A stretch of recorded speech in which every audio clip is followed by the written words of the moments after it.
It's good. You guys are fun. This is wonderful. I am indeed a nerd, as I think I have solidly set that in. And there's a lot of nerds here, and I think you guys are all very familiar with something that's going on right now in the community. There's like a whole Cosmo Red Book thing going on. There's a whole geek is chic and find a comic book boy for your man candy, because nerd's the new black, and I don't like it. Fuck that! No! Look, here's the deal. You can't, look ladies, you can't just ignore us for 20 years and expect us to come running because your boyfriend's band didn't work out and suddenly you need a 401k. No, that is not how it goes. We have rules and demands. Sex every day. I hope you like costumes because I have a lot of them. So do many of you. I know. That's right, you and me.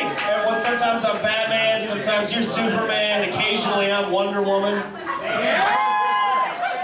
Sometimes I pop some ecstasy and become the Martian Manhunter. Never Aquaman though, because scales and no powers does not make for sexy fun time. That is not, I can finally do it. You go to the crowd that will get this joke. I go to the Newport Aquarium a lot, and I heard a joke there at the Newport that I thought really worked well. Because it was really told to me at the Newport Aquarium, and it was a joke for Aquaman. They came up to me and they went, hey! Ooh!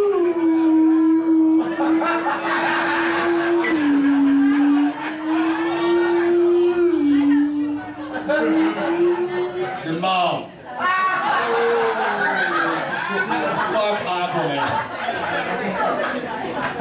Look, if you want to nail a nerd, I think that is fine. You should go for it. We are excellent lovers. We do lots of research. There's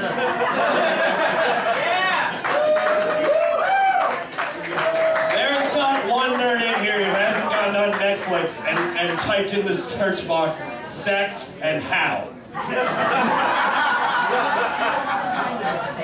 If you want to nail a nerd, that's great. I think, but if you are not, I know there are lots of nerds here, but there are some of you who came with a nerd and you're not a nerd, and that's fine. But if you want to nail a nerd and you're not a nerd, you should leave the geeky, nerdy stuff outside of the bedroom area, because this happened to me. It's not your arena and it's not your fault, but I was with a lady once, and we were about to see the bathing suit areas. It was very exciting. And we were in my bedroom, and she saw my bookshelf, because that's where I keep it. And she saw the Harry Potter series there, which, as you know, is not creepy, it's adorable, because I own it in many languages. Ich bin ein Potterhead. So she looks at that and she decides she wants to work it into the session. So she looks at me and she says, hey, you want to enter my chamber of secrets? Which, first of all, I'm not sure why I'm portraying her with her vagina on her upper thigh. Like she had two of them or something. No woman has two vaginas. Koalas have two vaginas. They do. Koalas have two vaginas, and the male koala has a bifurcated penis, which I think he can play spoons with. But neither here nor there. Sorry, sometimes I get distracted by science. Sorry, do you want to enter my chamber? When she said, do you want to enter my chamber of secrets, I became irrationally angry. I was just like, bitch, have you ever read the book? The Chamber of Secrets is a giant wet cave filled with a venomous snake and a dead child. I want nothing to do with that. No! 50 points from Gryffindor. I'll flip over so I can slither in.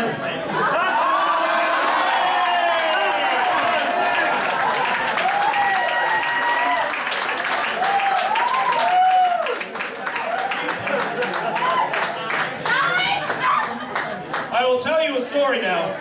I'll tell you one more story and then I'll bring up a performer. The story, I'm very fortunate in performing with the Ooh-La-Las and being a comedian and a magician. I get to travel all over the country and do comedy and things like that. And a couple of years ago I was in Atlanta, Georgia, and I was going to tell jokes. And in addition, you'll find this out later, but in addition to being a comedian, I'm also a magician. And whenever I'm in a strange city, I always like to go to the local magic shop to promote my show and also to hang out with other guys who got beat up a lot in high school. Yeah! So I whipped out my iPhone and I googled magic shop, and up comes a place called Magic City. Now I had an iPhone, but it was the phone before Siri came out, so it's a smartphone, but if you took the SATs, you get like a 12. It's not a great phone.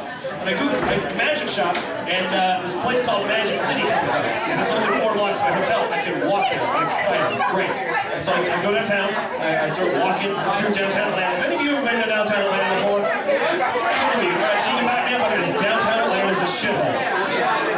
It's awful, it's hot, it's wet, it's through some people don't like the word moist. Downtown Atlanta fucking sucks. They shoot that show The Walking Dead there, but they don't do any set decoration. They just turn the cameras on and that's what Atlanta looks like. It's fucking terrible. So I walk up to this big freestanding building, it says Magic City, big swoopy letters, and I'm like, fuck yeah, I am Harry Potter, I have found Hogwarts in Atlanta, today is gonna rock. I walk in, this huge dude the size of a telephone pole says, spread him, and then he frisks me. And I don't know how many of you have ever been to a magic shop before, but that is not normally how they greet you. He says, you're okay, and then he shoves me through a beaded curtain, and the first thing I see is a woman in a state of undress upside down on the pole, and I realize I accidentally walked into a strip club. Which is the first time that phrase has ever been said.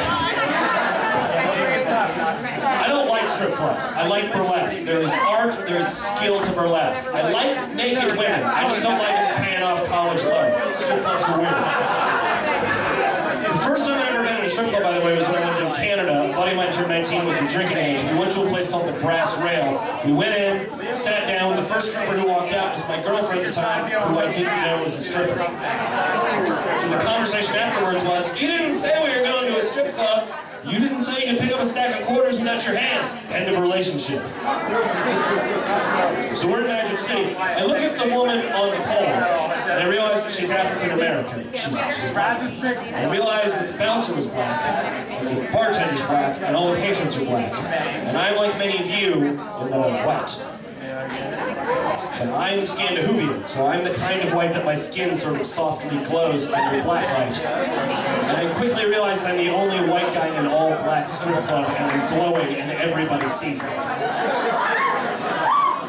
So an argument took place in my brain, and the argument was this: you have to get out of here, you have to get out. This is not your arena, you have to get out. If you stay here, bullets and knives will enter your body, blood will leak out of all the holes, you will die. Get out now, get out now. But you can't just turn around and leave, because they'll think you're a racist, and you're not a racist, are you?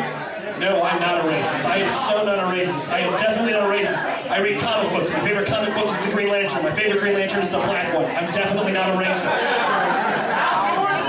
Hey, there's a bar. Go to the bar, sit at the bar, get a drink. Finish the drink. Get up. You're wearing glasses and tight pants. Everyone will think you're a hipster, and it'll be totally cool. My escape plan is to be too cool for the black strip club.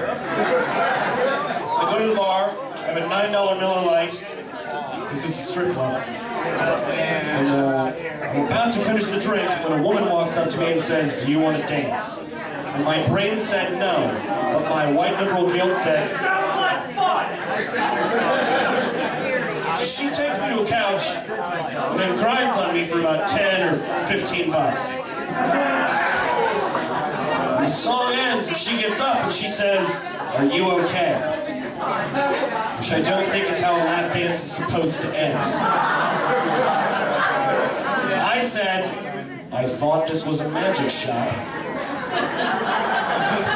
And she said, you're not the first magician we've had in here.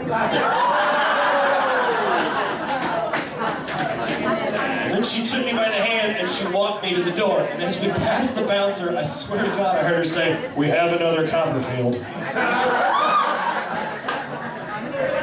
Hit a code for people like me.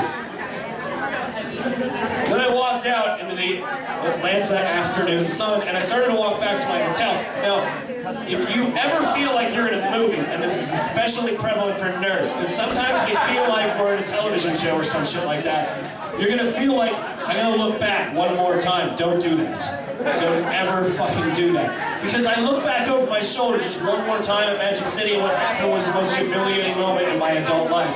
Because I look back and the still nude stripper exited the strip club and waved at me like I was a school child.